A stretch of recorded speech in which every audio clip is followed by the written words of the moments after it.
Hi, I'm Carl. I'm a small church pastor. And in today's how to video, I want to walk you through how to find high quality images online that are both free and legal to use. One of the reasons I'm doing this video is because I've seen a lot of churches use photos free online, but they're not using them legally.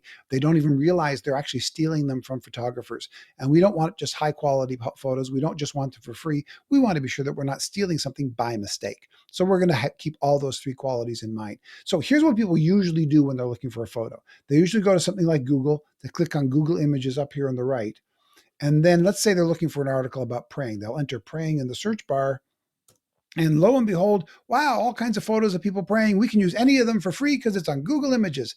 No, that's not the case. Google Images just finds everything that where somebody's praying and just puts them up there, and they make no claim about whether or not they're free or whether or not it's legal for you to use them. So don't just do Google Images. It's easy, but it's not the best way to make sure that we're meeting our three qualifications of free, high quality, and legal.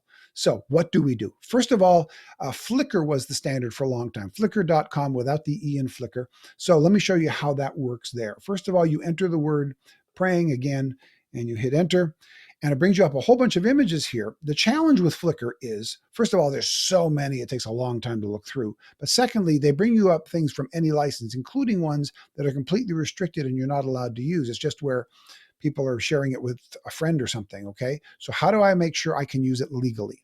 Click the down button, and the further down you go on this menu, the more you can be sure you can use it for anything, but the fewer images there are.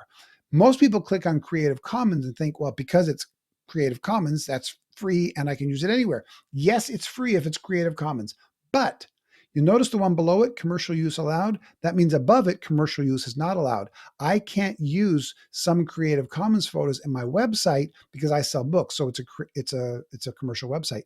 Your church, if you receive donations through your church website, that might be considered commercial. So in order to avoid any problems with that, hit on commercial use allowed, and then you'll get another set of photos.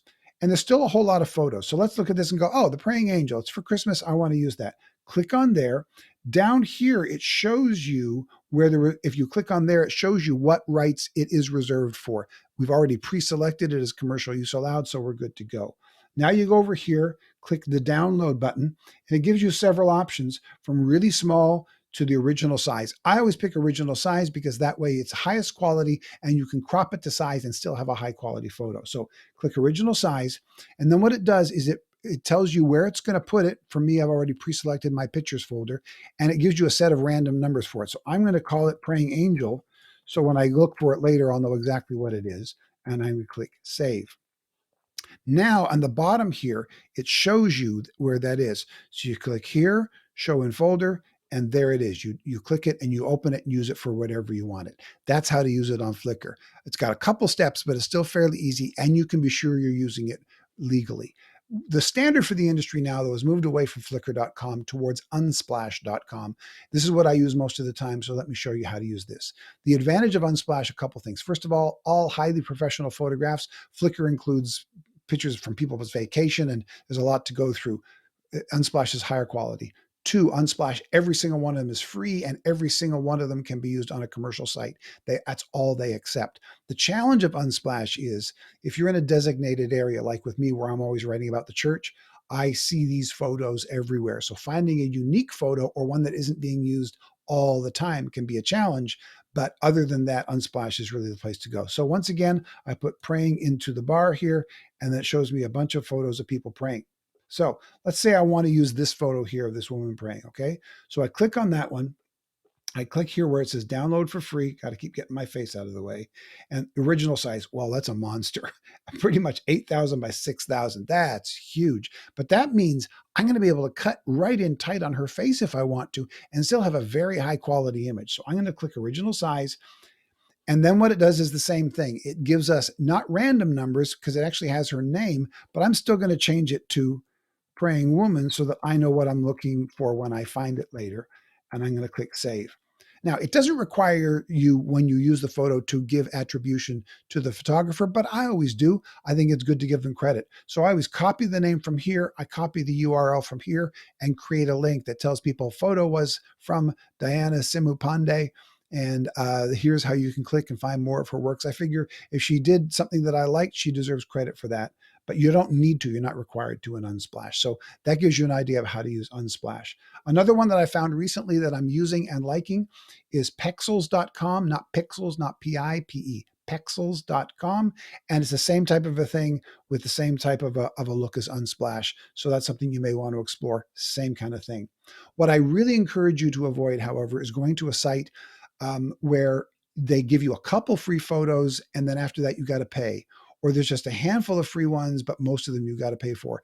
I just want to stay away from the temptation of seeing, oh, I love that photo, I'll just pay a couple bucks, because then I'm going to do it later and later, and I'm going to end up paying a lot of money for photos over the long run. And I use too many photos to be paying for them. So you don't have to do that on Unsplash. One thing you really want to avoid, however, is this. To make sure you're not using it illegally. One, we've just shown you ways that it actually says it's legal.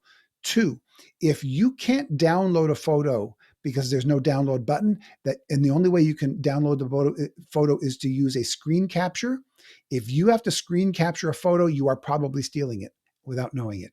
And secondly, for sure you know you're stealing it if the photo looks like this. This is actually a free photo. I added a watermark. But if you see a watermark like this, I just put carlvaders.com on it now for this illustration. So this is a free photo. I'm using it legally. But if you see one with a watermark on it, a watermark means you have to pay for it to remove the watermark. Otherwise, you're stealing it.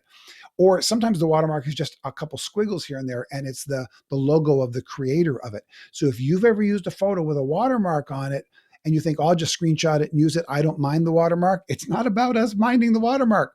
Watermark means you've stolen this.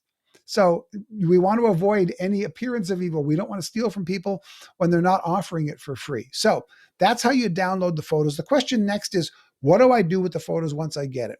How can I manipulate it? And next video we shoot, we're going to show you how to use Canva. Canva is a free app. It has a premium level, but we've only ever used the free app, and it has tons of stuff that allows you to manipulate photos by cutting them down to the size you want, by adding type over them, by even adding some movement to them if you want to.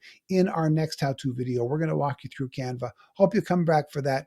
In the meantime, we encourage you to subscribe, and you'll get all these videos as they come out. Thanks a lot. See you next time.